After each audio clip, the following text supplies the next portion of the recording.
The Mayo Experience. That Mayo Experience. That Mayo Experience. That Mayo Experience. Experience. Welcome to the Pat Mayo Experience, presented by DraftKings 2021 Genesis Invitational Picks, Bets, Preview. The one and done. We got it for you. If you want to play in the Listeners League, it's 3,000 entries this week. It's already a third full. The link is in the description of the video and podcast. $15 to play, 3 max entry, no rake. So you might want to get into that right now. Remember to smash the like button to the video and give me your favorite long shot for the Genesis Invitational, if you even want to play a long shot this week. History would show at this, if it's not going to be someone who's like completely at a left field, it's probably going to be one of the favorites who ends up winning. At least someone inside like 50 to 1 and under, I guess. That's the best way to phrase it. Either way, we also have a winner of the Daily Fantasy Sports Picks and Bets audio podcast giveaway. We're going to do another $100 giveaway this week. So subscribe to Daily Fantasy Sports Picks and Bets, The Mix, on Apple Podcasts, Stitcher, Spotify, wherever. But on Apple Podcasts in particular, download all the episodes, even if you don't listen to them, because, you know, that's part of it. But leave a 5-star review, your Twitter handle, or email something nice about the show, and you're in the draw for $100 US bucks. The winner this week, a Meow 31. I've contacted you on Twitter, so you hit me up with your PayPal, and boom, you're the winner of the $100. We got another giveaway next week, so please go do that. Check out the show from Sunday, the research for this event. And I think that's everything. Oh no, fantasynational.com/Mayo to get yourself 20% off, and you're probably going to want to do that right now. All the stats, all the tools, because Geoff Fienberg, we're into the regular season of golf now. Golf has the best preseason there is. Usually it's like spring training for baseball. It's a bunch of guys who might not make the roster. They don't really get paid. At least when guys show up to these like weaker fields, they still get like $1.3 million paydays if they win. So now it's a big time field. I'm excited. It kind of started at Torrey into Phoenix. No, it starts now. We had a layoff. But yeah, it's go time. Sure. We're at WGC, Florida next week.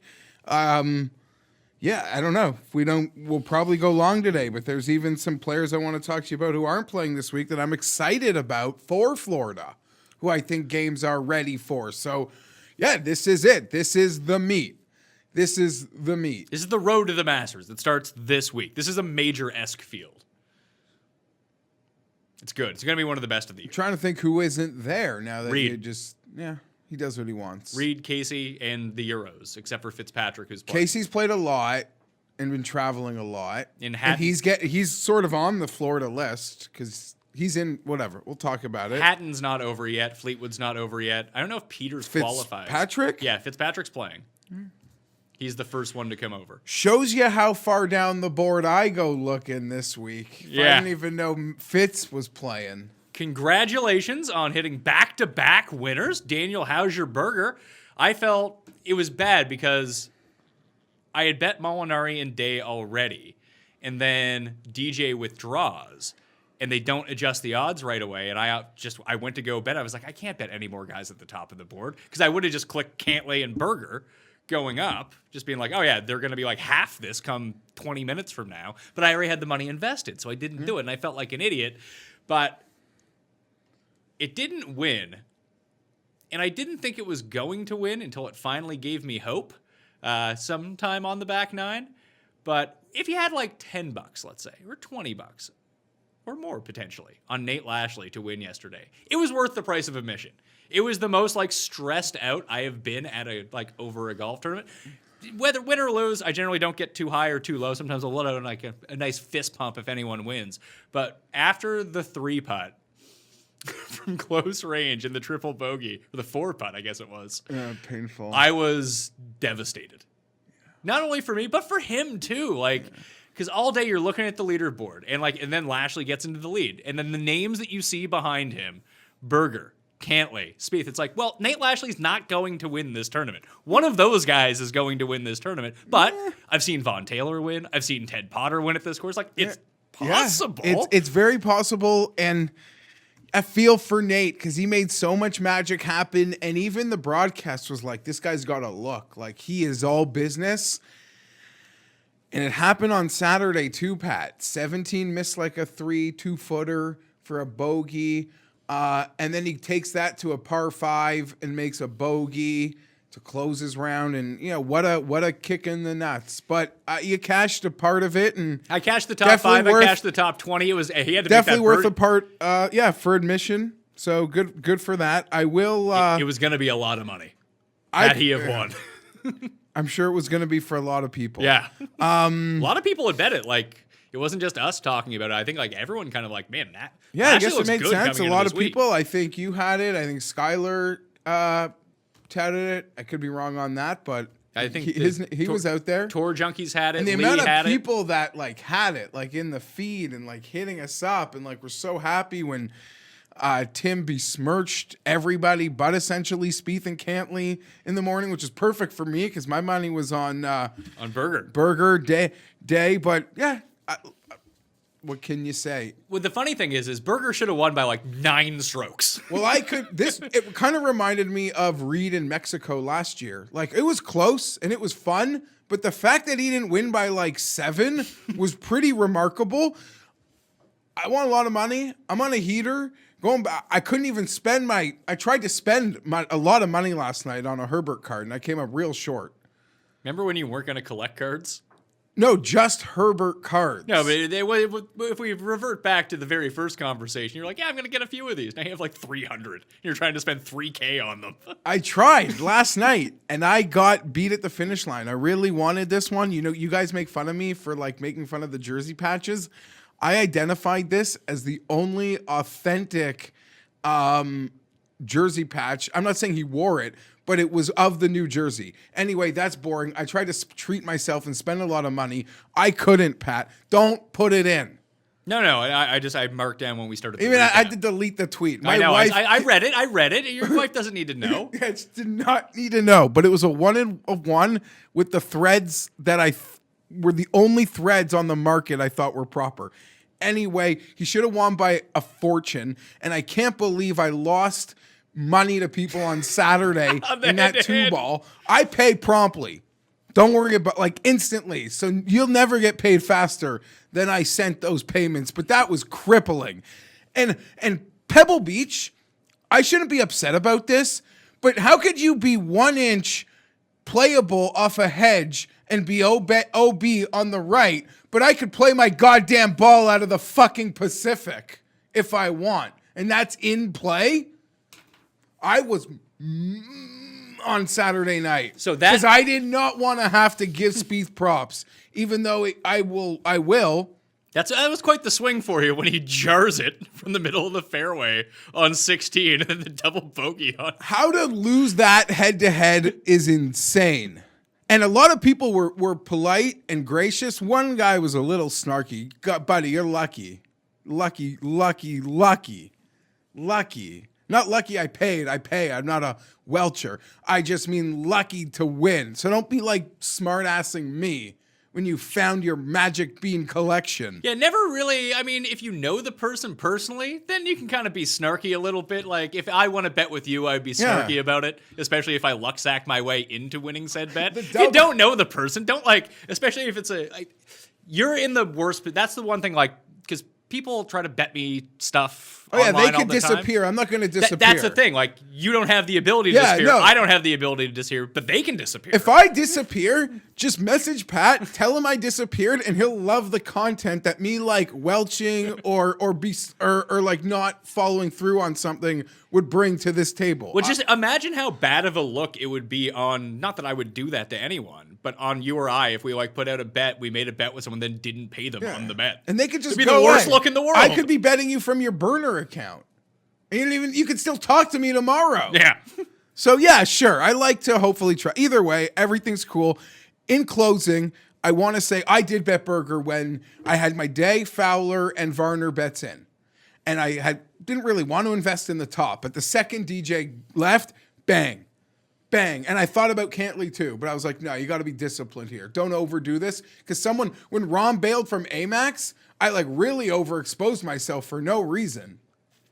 So I didn't want to do that again, but it was clearly Burger. And I think I even said to you last week, Pat, that I almost bet him at the number before DJ left based on betting him in Phoenix, not stressing the miscut. And if I was willing to bet him in Phoenix, where Rahm, Rory, JT, Xander, Webb were there, then I got to be able to take on DJ at the same, not like DJ versus 8 guys. Yeah, I kind of felt the same. So the second DJ left, Berger had my money, happy to cash. He's nails. And someone reminded me of this.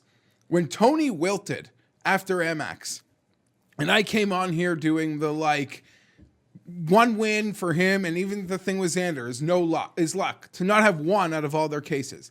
To not have multiples, I listed 3 players that I have at our clutch, that with their sharks when they get a taste of it. Reed, Berger, and Brooks. And they win the next 3 goddamn events. Now that's a crazy coincidence, but there's something to it. Obviously, Berger let people in, and Spieth's putter kind of abandoned him. I had Berger at Tournament of Champions when he's 2 off the lead going into Sunday. He fucking sucks. No, but he's not going to, he's not going to win every time. I understand. Not every time. But, you give those guys taste. These guys are, Berger's been playing cash games since he was, 11 years old. Well, his dad was doing private tennis lessons. I didn't realize his dad was once the 7th ranked tennis player in the world. Yeah. Oh, man. This guy... He's gonna run the ping pong table at the for Ryder Cups now with Kuchar out of the mix. Him versus Kuchar will be an assistant, but he's a legit player. I mean, a tennis player. Oh yeah, that CBS broadcast, it gives you all the info you need to know. If it wasn't going to be golf, it was going to be tennis for Daniel Berger. But yeah, I don't know. Great win, second win since COVID. He's now on a short list and. Do you see any majors for him this year? I think he's got stones. He reminds me a lot of... He might be a better complete player, but when he catches a taste, man, he reminds me of Patrick Reed a lot. Just match play stones. This guy's a baller, in my opinion. Maybe we'll look at him for the match play. He'll probably... Pete Dye, of course... Berger tends to play well with those. He probably get a bit overlooked by that time because everyone's like, Florida. And if he doesn't win in Florida, people will be off of him at the match play. Yeah, you never know. That's where his wrist injury might have started at the match play where he hit one off the rocks versus Phil. And he withdrew right after. He's the Masters is in 2 weeks. I'm leaving. And I don't know if that's what ended up being a long-term wrist injury. But we even debated it on the draft show. At the start of the year. I got him. You got him, and you sort of did the roundtable on thoughts about him, and mine was simple. He is so much... The outlier on Berger was the injured Berger, out of injury Berger that disappeared for about a year and a half. The real Daniel Berger is the Daniel Berger that is going to be a contender to make U.S. teams, all-star teams, Ryder Cup teams, President's Cup teams. I call those the all-star teams in golf, essentially, because we don't have all-star games. He's going to be... That's Daniel Berger. He's up to number 13 in the world rankings now. Not surprised. 1 spot behind Brooks. So your guys, Reed, Brooks, and Berger are all back-to-back-to-back in the world rankings, 11, 12, and 13. Yeah, I don't even know that Brooks is my guy, but cashed him. We win money on Brooks, so he's our guy. And I would say Brooks is the biggest winner, number... hit out of COVID. We won a lot of events. It was all sort of stacking that 20, 22, 28, 33, 28, that number. Yeah. 55 is nice. You know what would have been nice? 200. Would have been nice. But yeah, Berger, he's the man. I got scared of Mav. I got scared of everybody. I got scared of Knox. Okay. I got scared of everybody. So here's what happened to me, because I was looking to hedge out of the money. I was like, it's a bunch of money. Mav made it impossible to... Mav showing up. Mav and Cantlay made it impossible to hedge out of it. Because they're both at minus 16, or Berger's at 15, Lashley's at 16, when everything is kind of going down. And I'm worried about Cantlay, because he has a fucking 15-foot birdie putt on every hole, and he just stops making them on the back nine. And then Mav starts going crazy. Stop making them on Saturday, can't we, too? Yeah, but he made them all on the front nine on Sunday, and then he stopped making them on the back nine on Sunday. But Mav hits that shot on 18 simultaneously with Lashley going over, and then Berger makes a birdie on 17, I think it was. No, Berger didn't birdie 17. No, he birdied... 14 might have been his line. He made a great par save.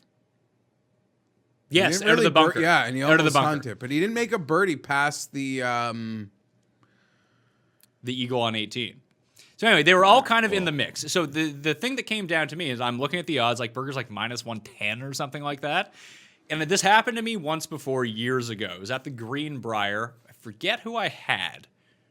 But Robert Streb ended up winning in a 4-man playoff because he broke his putter and then putted with his wedge and still won the playoff. I had one of the guys in the playoff, and I hedged on David Hearn, who looked like he was going to win. Like he was the favorite coming down the stretch. So I hedged my money on David Hearn, and then like he gags coming down to force this 4-man playoff, and then my guy and Hearn both lose, and I basically lose like double the amount of money I had invested. And I did not want that to happen to me, and then everything all happened simultaneously, and then Lashley's just out of it. Yeah. So I'm like, oh, now there's nothing I can do. This is great. Yeah, Mav showing up and the fear of just losing both the bets, because the hedge would have had to have been huge. Berger, even though he didn't go into Saturday with the lead, based on the splits, he was playing better than Spieth. Yes, but Cantlay was playing better than everyone. Yes! That is up, but Tim said something on a Friday, 2 hours into the tournament. It was on a Thursday, 2 hours. Yeah. Not only will Cantlay be first round leader, there's no chance he loses. And then he's on Spieth all of a sudden. Then he pretty much goes 1 tee to green, and what was his putting number for the week? It was insane. Well, on Saturday, he was like third last in the field. Yeah. And then he wasn't as good tee to green on Sunday. But Berger's iron play on Sunday, like he was dialed in. Sharp. No matter where he was, like every time you're like, please don't beat it 2 feet. Please don't beat it 2 feet. And then Lashley's like, I wish he had some Spieth luck.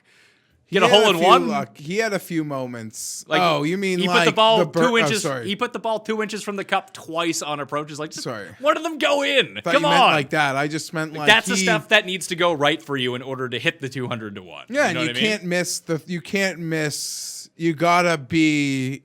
You gotta be nails in that. I felt like shorties. I started to feel really like it was a loss, and I know that he ended up getting a 2-shot lead after it when Spieth and everyone made that really easy birdie on 10 because they moved up the tee box and they all went for it. And Lashley had like an 8-footer for birdie and he missed it. I was like, you need every easy birdie that comes your way because these guys are going to make a charge. But he made a nice one on 9 that other guys weren't getting. No, but he needed them all. Okay.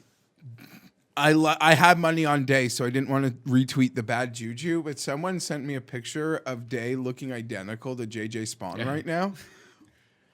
They man, he must be snacking with his PS5 or something. It could be the beard too. The beard might, I guess. Because in play, he didn't really look like that. Because Spawn, at least, I have no idea what his height, weight is, but he looks like he's short and stocky. And Day seems like he's tall. Yes, the beard on Day might put on like 15 pounds. Maybe. Like, I don't know. You're right. You're right. That is very possible. I thought, just because I had horses around, I felt it was incredibly fitting that Spieth was going, not just win an event that I was like out of on Friday, win an event where I'm there, and the end of Saturday like broke me.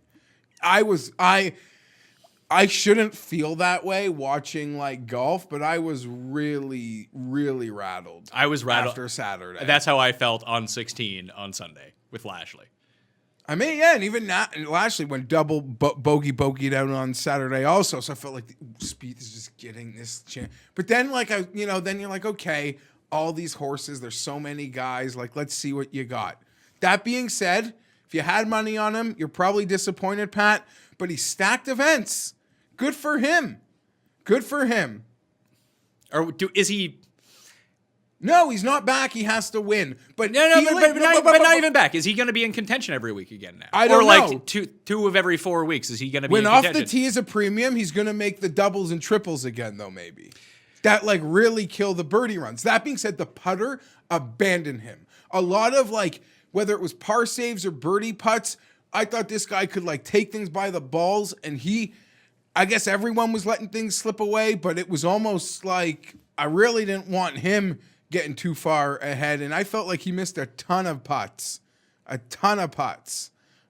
that's an amazing sign. Spieth is missing putts, finishing second place, third place, whatever it was. That's a great sign. I was shocked at the amount of fairways he missed, yet was still able to just plug it 20 feet away. Yeah, some every amazing ones. I think on Might have been 9. Like way off on the right in the hosel. Muscling it out. Good for him.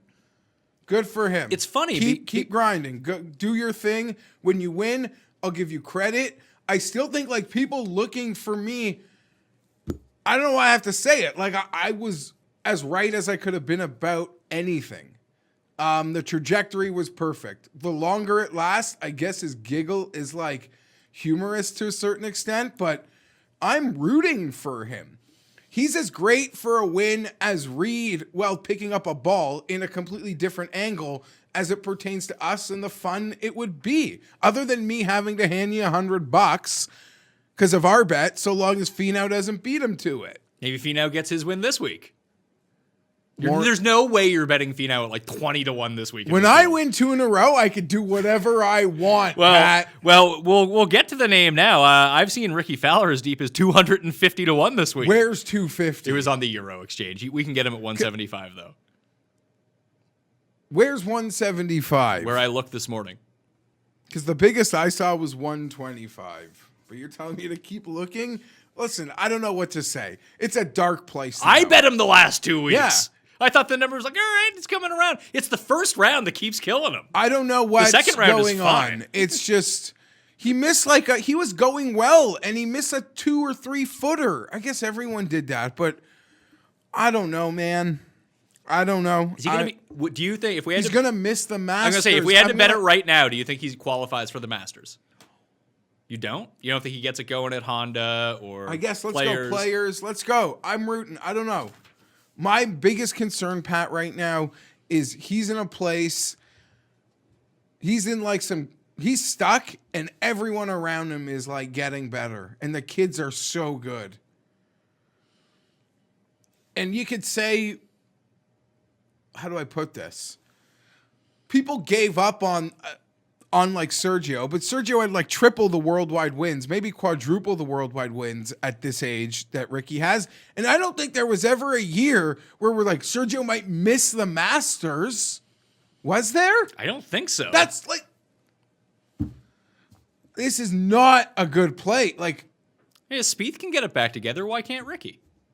Although he is like 5 years older. Spieth is like, compare the wins in the majors. Like, there's a big gap there. I understand that, but we've seen Ricky be at a certain level for like before basically COVID for like a decade. Listen, and it's not like he's an old man. 100%, 100%. And I say this all the time. When like a Brian Gay wins, when a Stuart Sink wins, even when Steve Stricker is leading after like 36 holes, that has to give.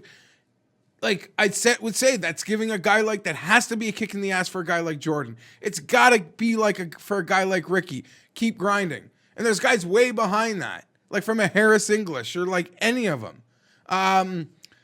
You even see when, Brendan Todd has his rebirth. And now like Chris Kirk is playing well again. So what you're saying is bet Ricky at the Puerto Rico Open. Is that where we are? He'll be 8-1. He'll go. Will he? I don't know. Will he, if he plays Puerto Rico this year, is he the favorite? He might not be. Who's the other player in the Puerto Rico? I guess it depends on, it's next week, right? I think it's next week. It's whoever doesn't qualify for the WGC. Last year I had money on Noren? Teeter at like 100. And And Hovland he won. lost to Hovland. But Zalatoris got into the WGC, so it's not going to be him. Werner, maybe? If he ends up playing? That's the thing. That's where we're at with Ricky now. I don't know. Why would Matthew Neesmith be shorter than Ricky? Be longer than Ricky? I don't know. I don't see why he would. Or Cameron Davis. If he ends up He should playing. not be shorter than like Davis and Norlander. No, he shouldn't. But he still gets that name. He's not getting the name value this week because there's too many names. I will say, but when you put him up against, though. but once you put him up against people no one knows, then you can make him 10-1. People are like, oh, Ricky. Well, hold on though. In defense of what we're arguing to the other side, last week Davis was like 35, Ricky was 50, Norlander was like 40, Ricky was 50. Sure. So maybe he would be behind them if they lined it up. I think it's different for maybe it's not, but if you're gonna get action on these like crossover events. And Ricky has by far the most star power of anyone who's there, then I think it's different than putting him into a field where there's actual other players. I agree. I'm just saying the books, like, it's not, those guys were considerably shorter to a certain degree. I don't know, man. California's never worked for him anyway. Get to Florida, man. Get to Florida, figure it out. There's players I want to talk about for Florida that are playing well that I'm excited about. I think he just needs to get to Florida to get a pulse. People like to blame them, like him and Spieth, like being married and things. I don't know.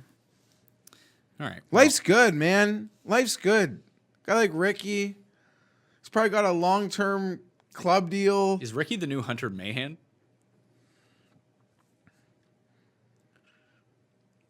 I love those Hunter. I love the look Hunter brought up. No, we're not there yet. We're not there yet. But soon we could be betting Ricky at 400, 500 to 1. Happens fast, man. He needs to go. He needs to go on the Harris English plan. Harris English, good player, not as good as Ricky, obviously, but then just goes away, needs to figure something out, comes back, and he's good again. Maybe Ricky can do the same thing. But Geoff, missing cuts, like at Phoenix, there's nothing more concerning. And I went back to the well to bet him the week after. Me too. Fun times. But one day when you're so big, Mayo Media Network is so big. No, subscribe. Yeah, subscribe. And like you've got your very own like statistician department. Someone could go back into my lifetime cards and see my win rate when I put Ricky on my cards. You think he's good luck? Yeah, for your betting I cards? think You waste the money on Ricky, but it lends itself to everyone else. I think I hit a great percentage of winners. Well, Ricky still shows up on the pack. All right. Okay. Someone can get on that. We'll see over time how that works out. You really saw 200 to 1, eh? It was 175, but I think that number may be gone. It was the opening number. What is he on DraftKings Sportsbook? 90? What is it? Paul, what is he, 150? Oh, 150. Yeah, okay. Wow. 150. 150 for old Rick. Surrounded by Lanto, Griffin, and Kevin Streelman. Much rather bet Lanto here. Oh, sorry, Streelman has better odds. Well, Streelman was on a run. I was worried we were going to get the eclipse. Then he doubled. Yeah. 17. Or was it 16 he doubled? He tried to get it up and down, short-sided himself, and then just ended up way past. And then it was the same hole as Lashley, because then he missed the putt coming back down the hill. That's why I started getting freaked about Lashley. And it was confirmed. All right, let's have some fun. Well, before we get into that, I do need to tell you. You ever see one of these? Yeah, I could.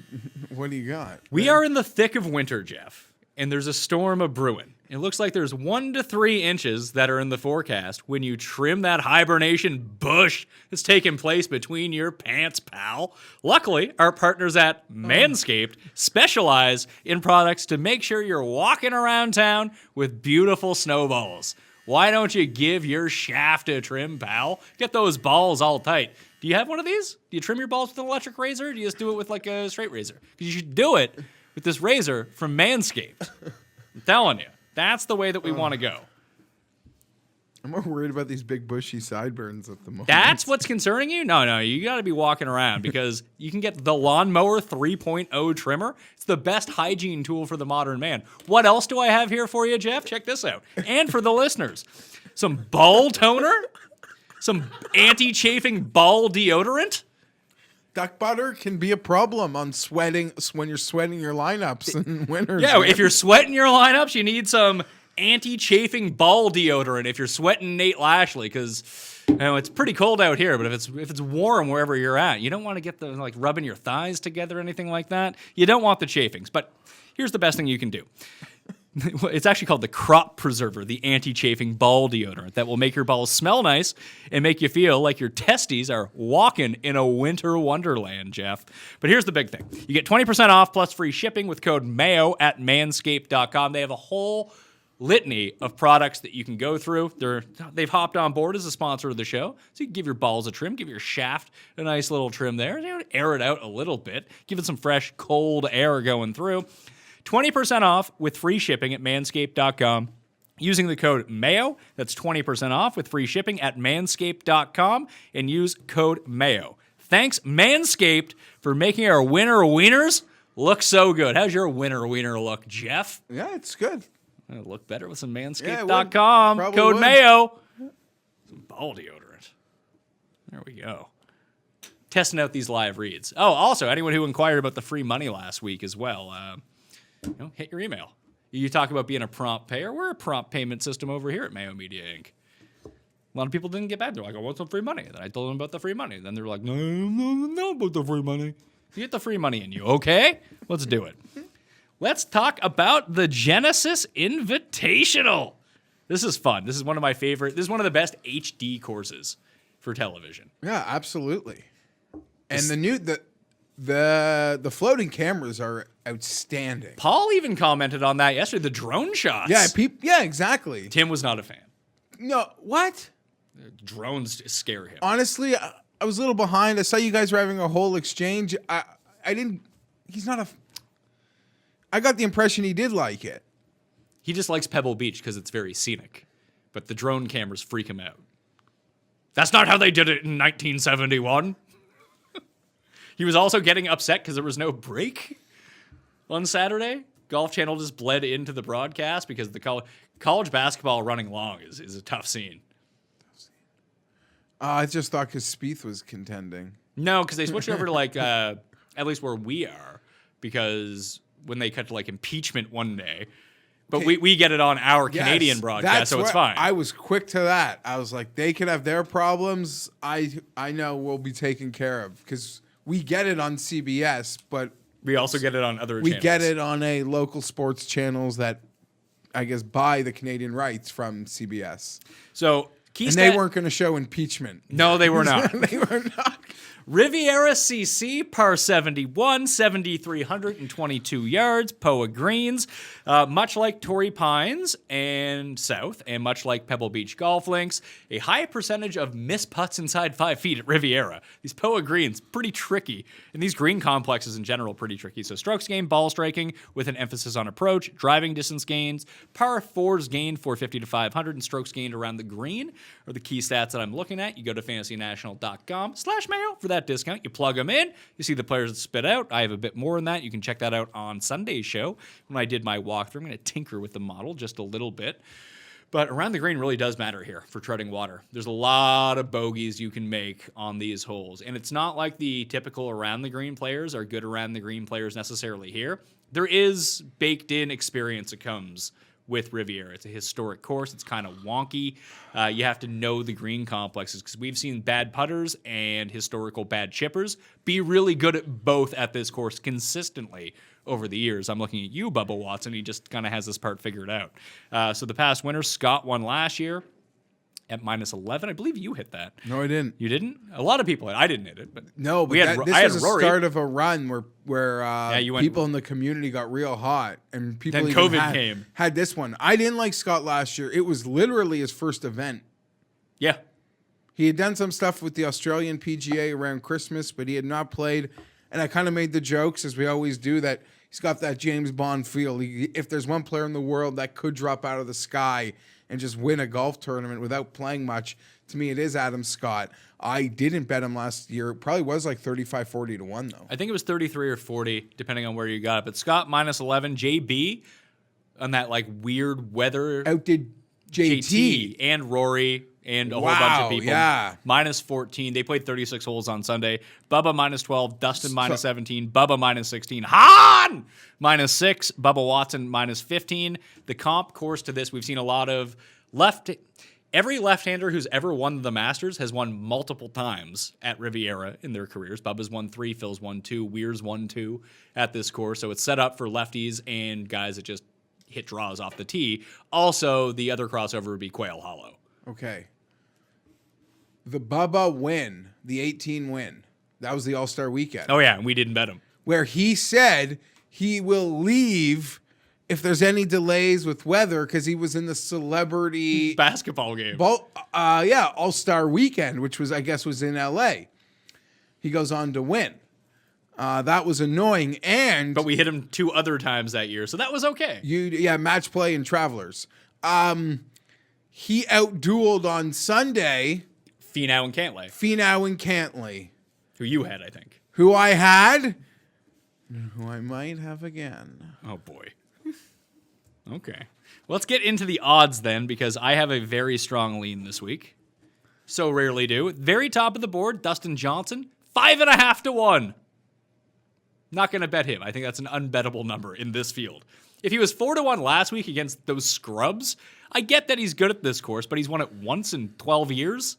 And it's going to be 5.5 to 1 when Rahm is 12 to 1, Rory's 13, JT is 14, Xander is 16, Bryson is 17, Cantlay is 18. So that's your 20 to 1 range. I have a decision I need to make. But either way, like, what's up with this number with Dustin? Who's going to bet that? People are betting it, I guess. Are they? They must be. They must be. The way I describe it, I agree to your initial point that 4 to 1 last week with Cantlay as the second best player makes sense. is value compared to this field, this course.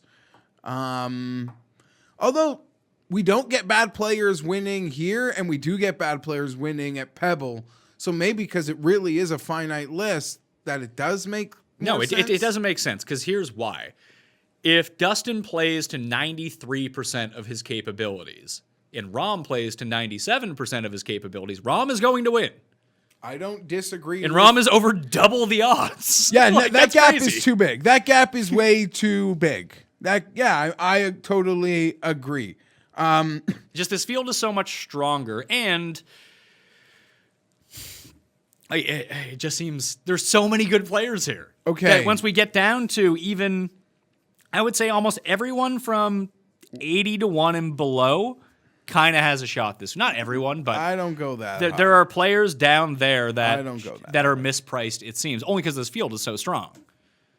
Yeah, there's some savvy world players there that I could be interested in, but other than that, no. But I've made my bet. I bet Bryson at 18 to 1. I smashed it. Okay, so for me, it's Bryson or Cantlay, and you're probably laughing that that's even a conversation. No, listen, Cantlay's coming off a good week. He makes some more putts. He wins. He has experience at this course. But give me Bryson. He's played this event 3 times. He's gotten progressively better every single year. And what's held him back at this course over the years? Putting. He putts great on POA. He's one of the better putters of these top-end players, just consistently. And we know he has his spike weeks. Hopefully it doesn't go back the other way. But we know he's going to be up there in driving. And I think he's just going to take the same approach to this course as he did to the U.S. Open. Because it's not like, yes, there's Kikuya Rough, and you're going to hear it 8,000 times on the broadcast, but it's not long at the same time either. I think he's just going to go bombs away, and this course is still long enough where he's not hitting his wedges in, which tends to be his biggest problem. He's going to hit it from like 150, and he's going to be fine. Just make some putts. You're good to go. It's Cantlay's last 5 starts, 1st, 17th, 13th, 2nd, 3rd. I don't know, man. I'm going to bet one of them. I'm going to smash it, too. I bet Bryson, so that's me. He's also going to be my one and done this week. You are, in our 3-man one and done, you're bad. Yeah, I picked Varner last week. I haven't made the cut. I pick winners while missing cuts in one and done. Don't worry about it. There's a guy in the race for the Mayo Cup one and done. He has 3 winners in 2 seconds. That's insane. I have made a pick every week in the Mayo one and done. I guarantee you there's 3,000 people. Without a doubt, I am outside of 2,750. I think there's 3,300 people. So you're outside the top 3,000 is what you're saying. I am flirting with 3,000th right now while making a pick every week. I suck so bad at that thing. I'm wrapping my head around this Cantlay Bryson thing. I don't know. I went to bed thinking it'd be Cantlay, then I saw the Bryson numbers. I was like, maybe I just gotta ceiling this Bryson sucker. Look, this is all a number play for me. Listen, I objectively like Bryson at this course. I think he's going to play really well. I think it fits him really well. But if you told me that Rory was 18 and Bryson was 12, I would bet Rory. It's just as simple as that. It's nothing against. You don't care for Cantlay? Not against these guys, no. He can win big events. Okay, do it. Yeah. You can go prove me wrong. It's nothing against him either, but like, I would much rather bet Brooks at 25 than Cantlay at 18. No, I'm not here. Why? Why not here? No. Why? Tell me why. I would like to know. Brooks. Besides the fact that you don't like it, give me a real reason. Outside of that nice U.S. Open, I believe his California record is abysmal. Is it? Yeah. Okay. Someone will correct me in the comments. He's even acknowledged he doesn't like it. He kind of has avoided it. This is Tiger's event. We're gonna see him. He was at the Super Bowl, so he's not like not. I mean, he had an operation, but he's up and about. Okay, good. So I mean, this is where you get that famous handshake from Tiger. Now it has that Bay Hill memorial feel, and that feeling will only grow. And pretty much anybody that's, I bet you every single member outside of Reed from that U.S. President's Cup team is here. And Webb, I guess, right? Webb's not here? Yeah, Webb's not here. Reed's not here. Webb's too smart for this. This is not a Webb course. Yeah, well, Tiger even we get it. But, yeah, so it's great. It'll be great to see Tiger. I'll PVR the broadcast just to make sure. I'll hopefully watch the part where Nance and Tiger babble for a half hour. Tiger, shockingly good in the booth. Amazing. Very good in the booth. Jack is also great, though. And he's gotten worse, but I can imagine like Jack's also like 1,000 years old. But Jack, like how good he would have been like 25 years ago. Is there any chance that Phil just says "fuck the Champions Tour"? I'm the new Nick Faldo. There's not enough money. I don't think there is either. There's not enough money. But he can go play the guys on Wednesday or Tuesday and Wednesday in the practice round still. It's weird. Like, I get in football, there's this new, like, the money is so big. Like, Romo's making, like, almost. He's making basically as much as he made as a quarterback. Yeah. I think he makes $17 million a year. Yeah. Well, now, like, the good quarterbacks make, like, 30, 35. Yeah, but not in Romo's time. But I'm just saying. And now, like, there's word that ABC's hard for Rivers. Do we know if he's going to be good? I know that you think he's going to be good. He would be outstanding. But why? He has no broadcast training whatsoever. Oh, just let him talk the game. I've watched him in front of a mic his entire career. It's different than that, though. Being a color commentator. Because I saw that. They want like Tirico, McAfee, Rivers. That's like their dream. I don't like a 3-man booth. Oh, I don't know. And whatever. Maybe McAfee would take up too much air, and I don't know if I don't know. Anyway, apparently they're hard on for Rivers, and I'd love to see it so he could be in our lives forever. That'd be great. Where were we though? Cantlay. I don't think that Cantlay has ascended to being. And I'm going to throw Xander into this mix too. Like, why does Xander continue to get this much credit to have higher odds than Bryson? Like, I just don't get it. Okay, that is weird to me, but remember when we would get to a lot of big tournaments and I would bet Cantlay, and the case would be like, Cantlay's like 30 here and Xander's 18. They are the same guy, like in terms of... Agree. So I like that we're seeing that. But this is all about it's all about the Bryson disrespect in this number. There's no reason that he shouldn't be 12 Not here. that it really matters to me because he fixes and works on everything. What was his performance overseas 2 weeks ago? I think he was 12th. He played fine. he was fine. Or like one double bogey probably sent him backwards. Sure. That's always in play. I think, it's in play for everyone, though. I mean, the only reason Ted Potter Jr. won Pebble Beach is because Dustin made like a triple on a par 3 in that round. I think early in it. Yeah, it was on a par. I think it was on number 5. That's the first par 3. Either way, that's why I like Bryson more than Rahm, Rory, Thomas, Xander, and I like him more than Cantlay. If you give me the same number, I'm going to take Bryson 100 times out of 100 and just roll with that, and hopefully I'm right. You want to talk about closers? Bryson is a closer. He's on that list too. Yeah, nails. Not going to be it every time, but no. But he goes out and puts up rounds in the final round. When people are struggling, Bryson's like, no, I'll shoot -5. Don't worry about me. You want to go Cantlay, Bryson, and who? Because I really like Rory this week. But I like Rory every week. I just like Rory. Okay, Rory is going to be totally forgotten, I think, this week. I think Rahm is going to be forgotten. No, in this people field. don't want to forget Rahm. No, because if Rory is pissing people off with those approaches, he's not like. Yeah, but there's not enough good with the Rory game right now. And like the excuse that it's been bubbling isn't good enough anymore. Because it's been a long time. I think Rory's the forgotten bet. This week. I feel like Justin Thomas is the forgotten. No, because he's the guy that if I wanted to step up, I would take. Okay. And maybe there's a case because there's there's 14 here. I've seen 15s for us. That's pretty good. It's a good number. I don't mind. Justin, I should actually be saying Justin should be. It should be a 3-way debate for me between Justin, Bryson, and Cantley for how I want to fire these bullets. Let's say Dustin was 9-1. Would I bet him? Would you bet that? No, because I still don't think it'd be double. Like right now, they're telling us that Dustin has 3 times as much win equity as Bryson does. No. Which seems crazy. Sounds like a lie. Sounds like a lie. And I get that he's the best player in the world. and He is. No yeah. one is disputing that. And when he plays well, he like runs. He goes on runs. And they didn't used to be this long. And I don't know when this one is going to end, but play great again. You're doing great things for us in the numbers. And if he wins, Then you eat whatever, you eat it. Yeah. You don't.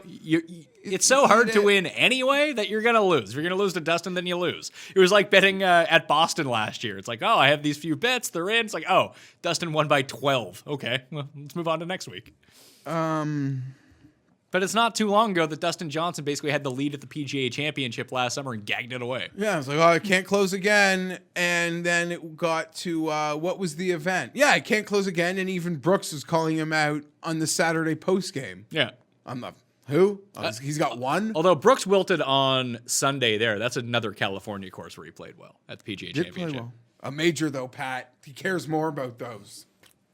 So let's go into this. It's super exciting, though. I don't want to get off track, but, like, Brooks, like, it takes one win, and, like, the vibe is he can just be back. And Spieth, too. Like, one win, and it's going to be magic in terms of, like, the vibe. Yeah, but I and the believe it with pricing. Brooks.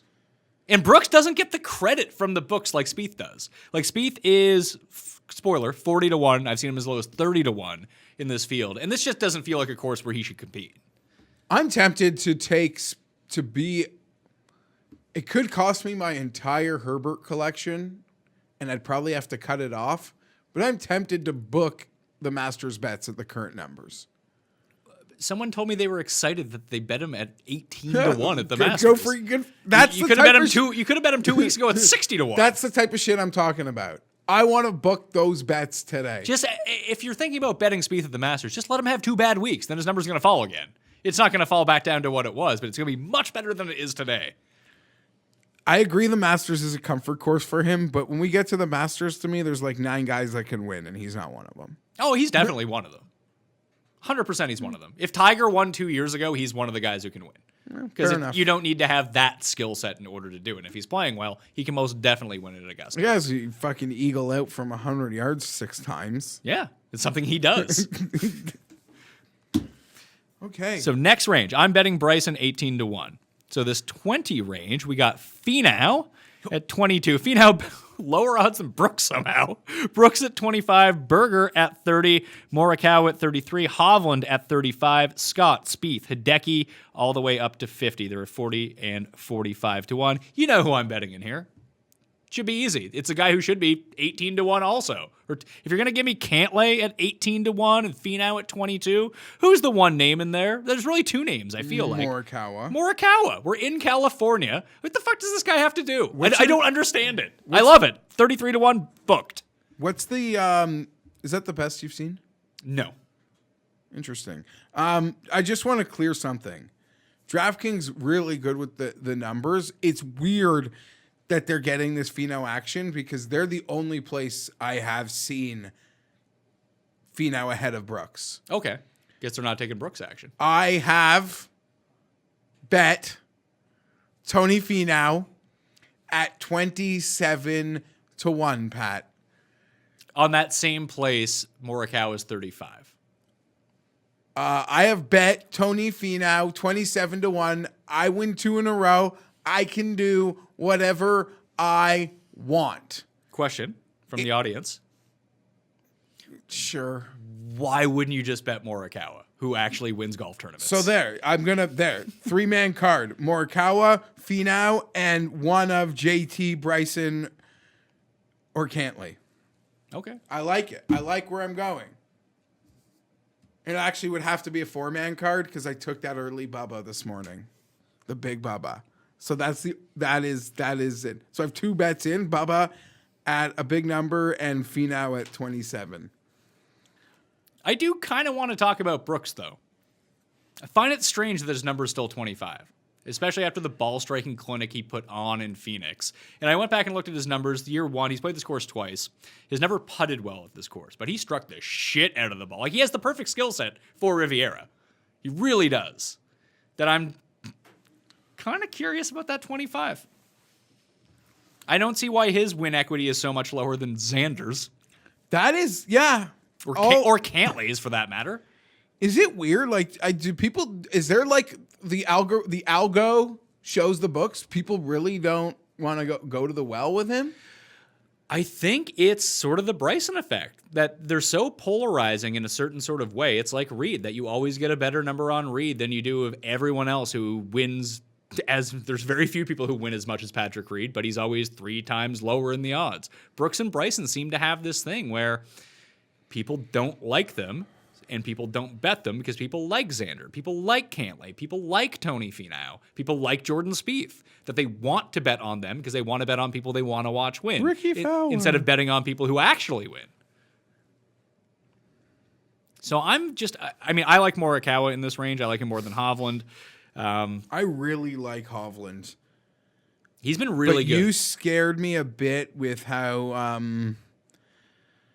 although I don't want to get caught up in it, because you scared me a bit about him for Torrey. And it eventually caught up to him. No, and I just ended up betting him anyway, thinking, no, the ceiling will make me not need to scramble. And he can just putt from 20 feet all week and stick it. And this just seems like the type of place where he is going to... Hasn't played this event before. That was the other thing that scared me, because you mentioned that the contours and a lot of things, and there's experience that probably plays into a factor. But people expect him to have a very nice Masters career. He was a low am there. Maybe I'm reaching to call that a comp. We've seen a lot. I think it's the fields that show up. Like, this is basically all the guys that are going to be at the Masters. When was the last time Morikawa played? He played overseas. Did he play? He played in the one that JT played in. Torrey Pines? No, he played both. So he top 10 both Hawaii events, and then he went overseas. Oh, okay. We're betting Morikawa. I am. Yeah. Let's do it. Yeah. I mean, it's very, very rare that you're going to get the number 6 player in the world at 33-1. Let's do that. Let's see if my streeter posted. Why? So let's see. He played the Omega Dubai Desert Classic and was T68. That's the one where Justin Thomas missed the cut. Yeah, but he got paid to show up. Yeah. So Morikawa for me. Adam Scott, any love? Hideki, any love? Thought about Scott. We're not doing the Hideki thing yet, are we? No, I'm not. I can't be there. I thought about Scott long and hard, but what about Berger? I thought Scott. Why is Berger still lower than Cantlay? I thought Finau? Scott had a great. I bet him at Torrey at 50. Just thought it was a great number. He was so bad with the putter, but now this is a second start for him at a course he won at last year. I don't know. I'm just pivoting, but I like it a lot. And if he wins here, I'll just have to accept it. What about Berger? Coming off a win, so miscut goes to a win, and they're still floating. Like, a 30 is a good number on Berger. I mean, I don't know if he's my favorite of guys in this range, but again, why is he behind Tony Finau? Well, forgetting that, I mean, I would make the Xander Cantlay comparisons when they were separated by so much, but what about Berger and Cantlay? I mean, they have to feel pretty comparable, don't they? They really... I feel the same way about that gap, maybe, as I did about when Xander had that huge gap on Cantlay in pricing that I never could make sense of because I thought they were equal, and I sort of hold them in the same place as guys that are going to be part of those U.S. teams for time to come. The thing that really sticks out to me between the two is Cantlay's wins are more impressive than Berger's wins. Like, Memorial is a more impressive win. He won, what was it, the Zozo when everyone was kind of there, although it's a no-cut event. And then Berger, he won back-to-back at St. Jude. He won Colonial against a really good field, but Colonial's a bit of a weird course. Then he wins Pebble against 3 other guys, basically, including Patrick Cantlay. But I'm just... No, I agree. You're making the case there. But I don't think that there should be that big of a gap. I don't know. I'm not... Is Cantlay really that close? Who's Patrick Cantlay closer to in terms of odds, do you think? Justin Thomas or Daniel Berger? It's Daniel Berger. Yeah, exactly. Next range? Enough said. Did I have another star here?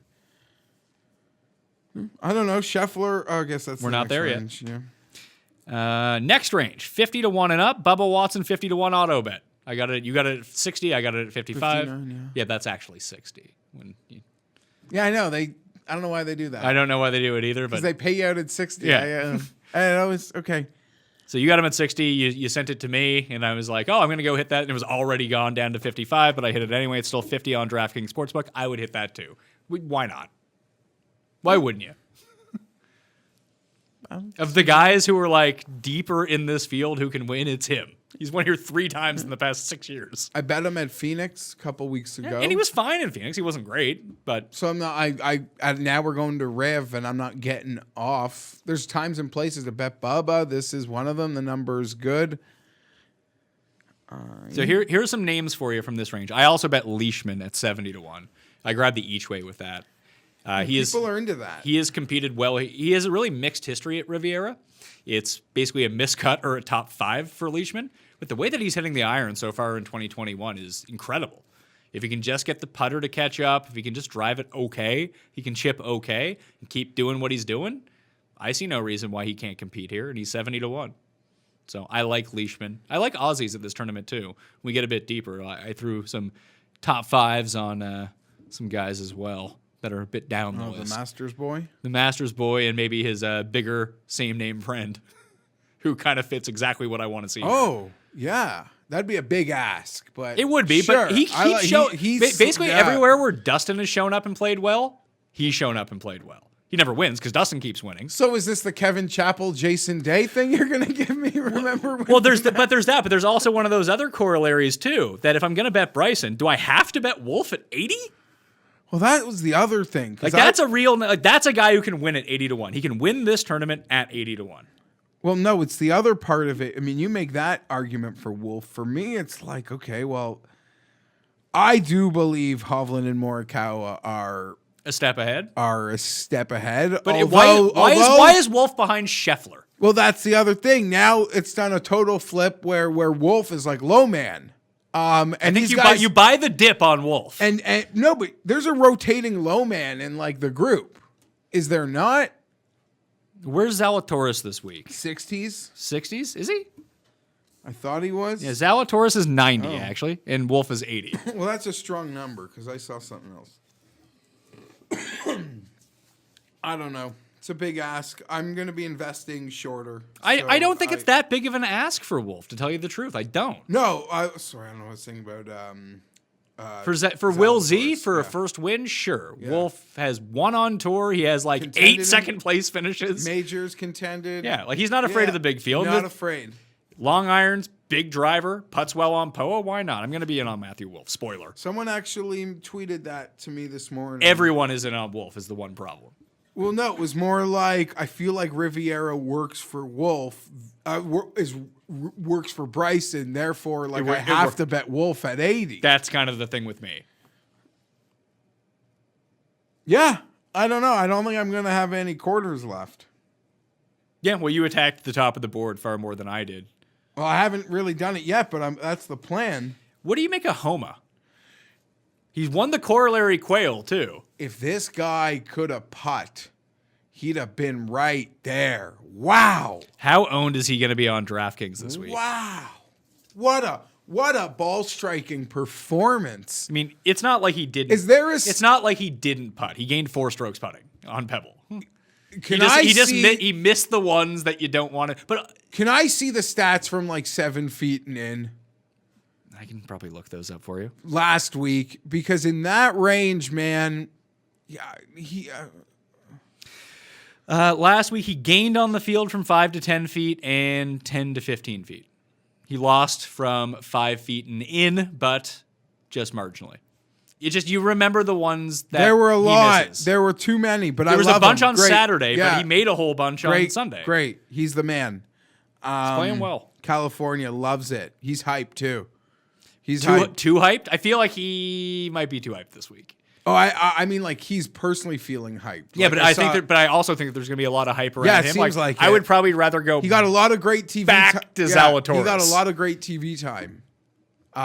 Striking the shit out of that golf ball. Yeah, but he didn't pimp it like Matt McNeely did on 18. That was glorious. Because I wanted that in the water. Me Because too. I'm sitting there with the burger thing, and I'm like, if I can get rid of this guy, I'll be okay. And he, like, it was very left hand spin, and then he starts walking, and you know that's a gem. It wasn't as good as it was. Basically the same as Burger Shot. No, in 18. I actually heard Burgers on the radio. That would have been, by the way, that would have been more devastating if Lashley had been in it, the hole behind, and they were like tied, and then Burger makes eagle. It would have been like, oh my God. And Lashley had the closest one of them all. He had like a 15-foot eagle putt when it all came down to it. Thank you for bringing up Mav. I know we spoke about him earlier. I saw the funniest profile on him. I wish I could find the link. He's not a professional golfer, Pat. He sees himself as a businessman and professional golfer. Okay. He rules. Is he a Stanford guy? Yeah, Stanford. I don't know if his dad like invented something with the internet or is a brain surgeon, but he's like, He comes from DeGash. he is from like he had multiple nannies.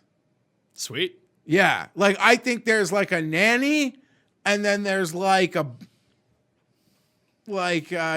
just different like levels of nannies. I mean, in the McNeely house growing up.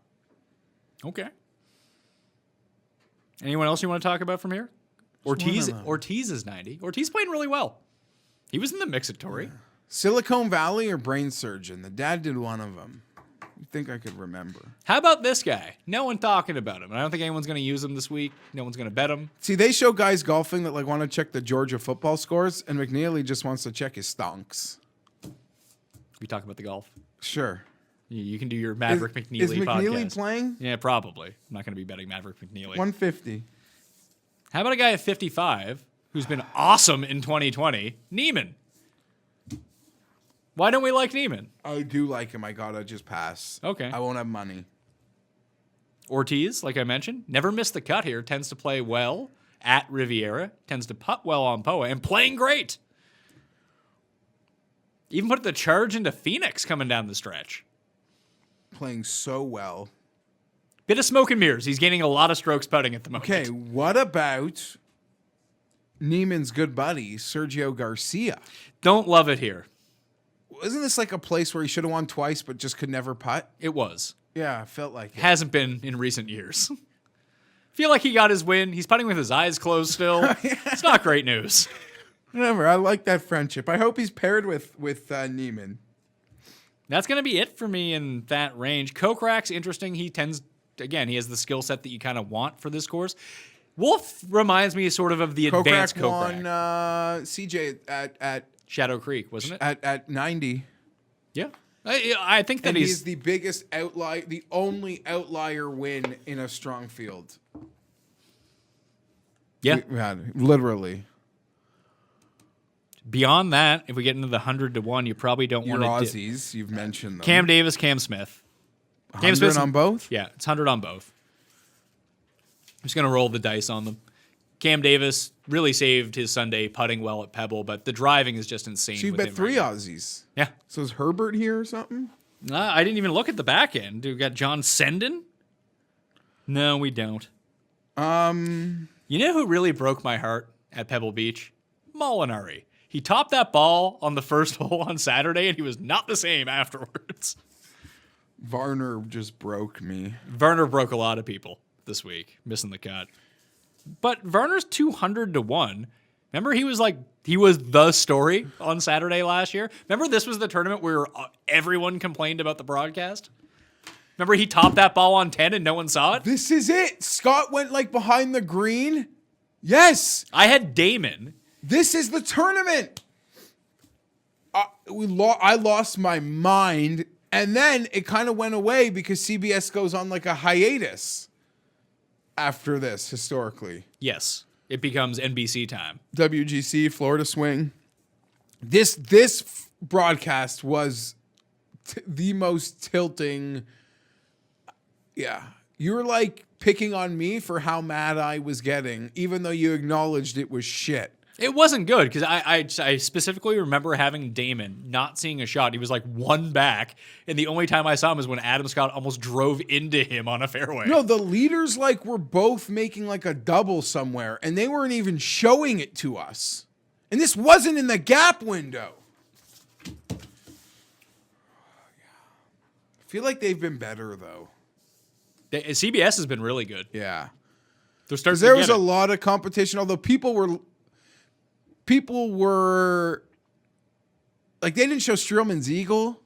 Like Streelman just showed up and then he had a real short one to get to 13 or something. Yeah, they showed that one. Yeah, well, he jarred it from the middle of he jarred it on 10. But like, yeah, I don't blame them for that. That's a tough one. It's Especially Kevin because Stra- he's way back. Yeah, and it's Streelman. Like, we're busy showing the guys that are battling it out here. Yeah.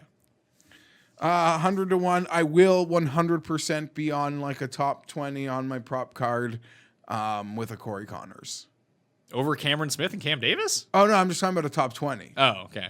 I mean, they're all like the same odds. I would rather bet No, Cameron I like Smith Cameron Smith of everyone you named the absolute most. I'm just saying I'm 100% going to do something with Corey Connors, and I'm looking forward for him in Florida. I might go Cam Davis top 10 instead of betting him outright. And Because I don't think that he's going to win. I saw Kenny Kim woke up saying he was betting Luke List. What do you think? Well, Luke? 175, and we say tough courses, or you said where he's playing well, but we want to take off an easy course. Was that Phoenix? Yeah. He's a hard one. What do you think? I like him at shorter courses. I guess keep that form for Florida, right? Yeah, get him to Honda because Honda's going to have a shitty field this year. Who's the Fleetwood, Brooks, Sungjae, like the best three players in Honda? And we're talking Honda field. It's a waste of time. Hatton might play. Oh, yeah, Hatton. I don't know if he's going to play or not. Poulter. Poulter's on my list. I want to say something. Poulter, I don't know if you saw in that Saudi event a couple weeks ago. He must be playing really well, Pat, because he was like had a 5-under day or something quickly, and he told the announcer lady that he should have been 11 under through 11. That's how well he felt he was playing. So I'm looking forward to seeing Poulter in Florida. We might get Rose at the Honda Numbers. too, which is a really nice course for him. Yes, it is.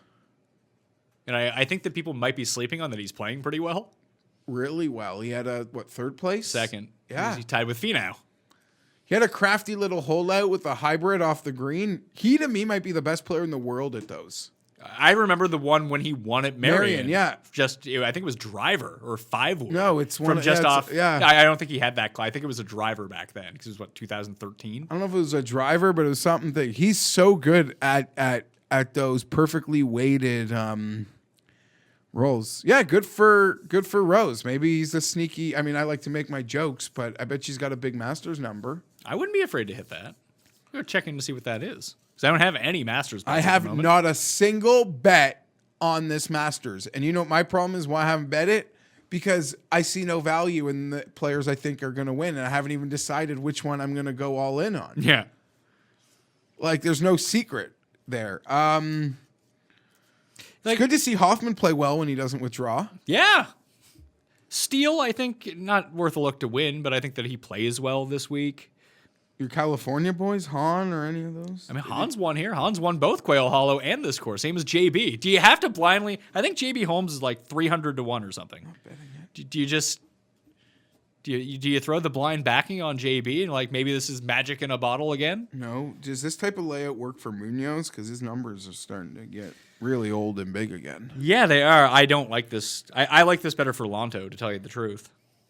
You go back to Nate? No. Come on. Nate here? He's not a bomber. And Lonto can at least make it up with. So Cam Champ 250, California. Yeah, he's been bad, and he's cuss one and done for some reason. I can't laugh because I make the worst ones. Whenever you can take a guy who's 250 to 1 in the field as your one and done, you got to do it. It was really long time ago. I don't want to date myself, but like I remember when I was working with Cam or being his intern way back in the day when UCLA boy John Merrick He won here. Might have been in a playoff too. A long time ago. So yeah, I guess shitty players can win here. It doesn't feel like that anymore. No, I think this field has gotten progressively. Like Pebble used to have a really good field, but basically, if you play Pebble, like you used to play Pebble 10 years ago, you just play here now. It's Tiger's tournament. It's Tiger's tournament, and it borders a WGC. So people play this, they'll play WGC, and then it's over. Someone was telling me, about but the guys that are members at the place next week. That have the course record, the concessions.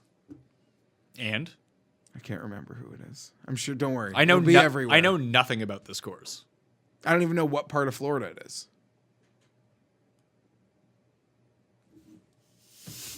I miss Mexico. Yeah, I didn't mind it. like you used to hit winners there. Well, isn't that where Tiger put the ball in the string? Yeah. Remember Sharma? Sharma. Remember Phil won? We outdueled JT. Yeah, JT had the whole And then out eagle. I made the joke that like It was also the Phil drop from underneath the bush. but it was also the one, no, I think Tiger, or maybe that was match play, where Tiger was on his knees from behind the bush. No, I think that was here too. A lot of bushes at Chapultepec. Where like maybe I'm over misremembering because I kind of was rude about it at the time, unfairly to Phil. But is this where like he mistaked Sharma for like a range boy or something? I think so, yeah. And they were in the final group on Sunday together like 2 days later. Yeah. So it's great. Good for Sharma. I don't know. Hopefully he's still kicking around on the European tour. He is. Yeah, I actually think that I noticed he's been making cuts at least semi-frequently. So Is Norlander Sweden's Corey Connors? I think so. He doesn't ball strike quite like Corey Connors, though. He missed that shorty to start his day on Saturday. And that was the end of with him. Berger and Spieth. But it's weird because sometimes Norlander will end up with like a top 20 finish based solely on putting. That never happens to Corey Connors. Either he's striking the shit out of the ball when he comes inside the top 10, or he misses the cut. You're not going to get the sneaky, except for the one time that he won and he gained like 15 strokes putting. I don't think he's gained strokes putting since. I'll tell you, I don't mind doing something on a placings with Neesmith. Looking at those guys. You're in on Neesmith? I think I'd rather be in on Gim. Gim just continues to play well. And Gim is a much better pedigreed talent. But Steele is the one that actually does catch my eye from down there. Quick picks for the Genesis Invitational. I am going Bryson DeChambeau, bombs away, 18-1. Morikawa, 33. Bubba Watson, 55. Leishman, 70. Cam Smith, 100. And I'm going to end up betting Matthew Wolff at 80. Cam Davis will probably be a top 10 for me. I might end up taking a peek back at the top of the board. The guys that would intrigue me, honestly, would be Brooks at 25. I think that number is too long versus some. Just like with Bryson, where that ends up, I end up on Bryson because his odds are just better than Rahm, Rory, Justin, Xander, and Dustin, and I think that he's a part of that tier. Brooks is on that tier too. Go ahead. I have bet Bubba. Okay. Got that nice 59. I have bet Tony Finau at 27. As soon as we're done here, I will be betting Colin Morikawa. Okay. And I think I'll go with, I don't know. You make your choice later in the week. They can tune into the Geoff Fienberg show. I'll be tomorrow. On Wednesday. Well, yeah. And Bryson or Cantley. And maybe JT comes into that. I'm going to fire a big bullet in that 15, 18 to 1. I'm going to be part of that. Cantley does feel like I'm getting cocky. Right? Like I'm just trying to call something, like predict something instead of. Well, that's what we do on this show. No, but we pick the people we think are going to win, and then we try to win money on them. No, I understand that, but that could be like overthinking it when like JT and Bryson. No, if you're feeling Cantlay, go with Cantlay. It's not like he's a terrible play here. He's not. He's a good play here. He's got exceptional current form with exceptional course history. So it's like it's lining up. But I guess that's why he's 18 and not like 26 or 5 or 8. Like, he is a lot of the times. There's a new respect for Cantley, it feels like. Because a lot of the times when all these players are here, he's 25 and above. At least he was all last year. I just happen to think that he's closer to Berger than he is to these top end guys. And I think that Berger is being undervalued. Berger and Morikawa seem like the two odds that are wrong in this field. If Finau is going to be at 22. Like, Finau shouldn't be ahead of those guys. I'm going to bet Bryson. Okay. Let's Big Daddy Bryson. We'll take that ceiling Bryson. What's the ceiling number? 17, 16? 18. All right. Bryson. All right. One and done picks for the week. As mentioned, Tim is taking Cameron Champ. Tim's actually doing pretty well. I had Paul Casey last week. I had Jason Day last week. I had Harold Varner. Yeah, so you got 0, and Tim and I cash in the 6 digits for our one and done. I'm taking Bryson as my one and done. You? Norlander. Tony Finau. Have you not used Tony Finau yet? We're only 4 events in. Yeah, let me ask you, have you taken Tony Finau yet? I wouldn't be 2,999 out of 3,000 if I had used Tony Finau this year, I tell you. But the picks that we're using in this aren't necessarily the picks that we're using. I have not used Tony Finau. In fact, I'm trying to get a little more aggressive, Pat. By taking good players? A player that doesn't win. Yeah, well, you need some bucks here. You need to get on the board.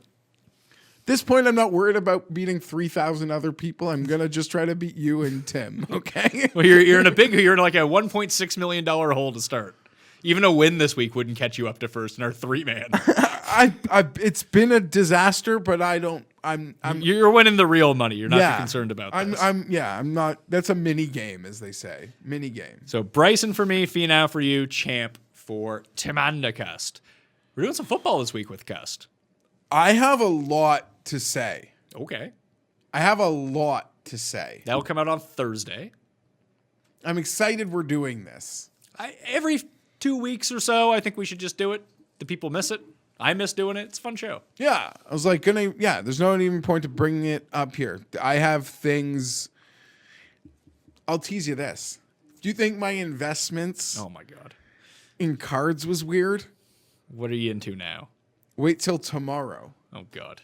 And you guys can wait till Thursday to figure this stuff out. I did mention to Paul. No, it's not weird. It's probably safer, but You're not buying those like online gifts. No. Side buddy, the world needs help.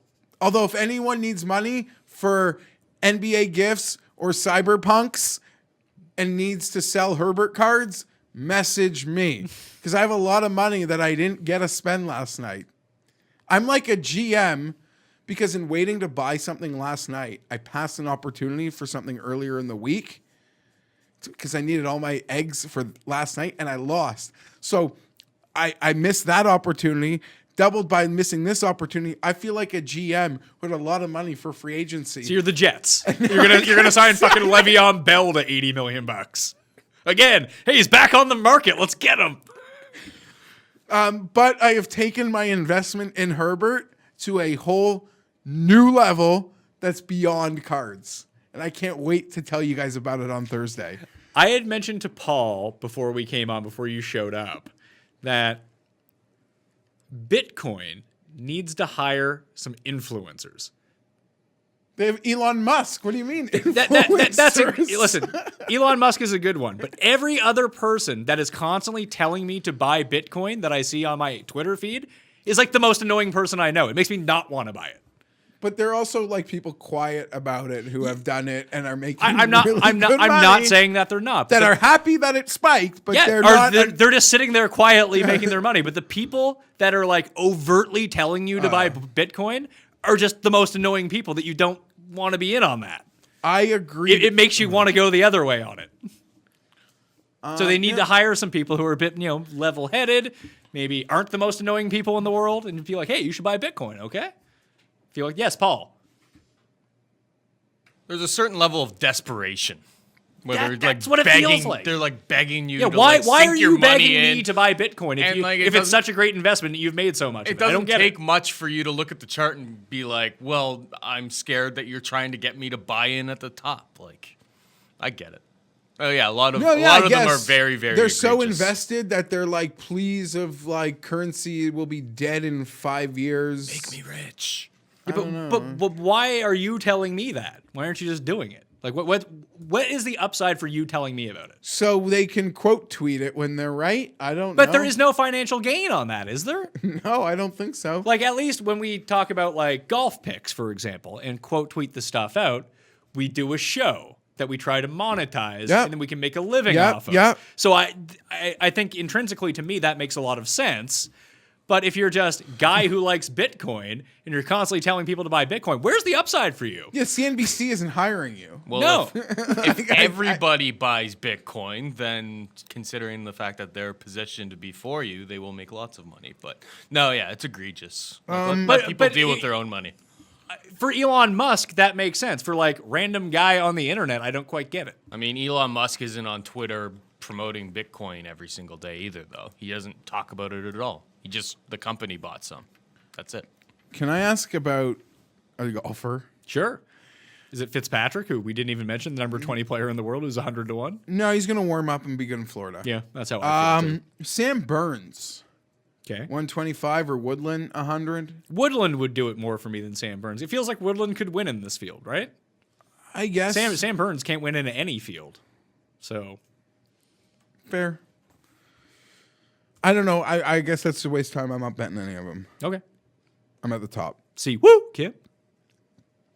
Why not? He had a bad go, just like Varner did at Spyglass on Friday. He was like 4 over and missed the cut on the number. Anyway, that will do it on the Pat Mayo Experience. Follow Geoff Fienberg on Twitter at GFienberg17. Check out the Geoff Fienberg Show Wednesdays and Fridays on FTNDaily.com. Get into the draw for $100 and subscribe, rate, and review. Leave your Twitter handle and or email address to Daily Fantasy Sports. Picks and Bets, The Mix. You can find it in the description of this video or podcast. Go do that, and you're going to be in the draw, which we will give away on next Monday's show. There's Champions League stuff up there right now. My one and done picks are going to be up there on that podcast feed, and you can watch it all on Mayo Media Network as well. So please subscribe to the channel. Spread it around. Help us out with all of that stuff. FantasyNational.com/Mayo for 20% off to get all the stats that we are leaning into this week. I'm Pat Mayo. Thank you all for watching. I'll see you next time. Mayo Experience! Experience!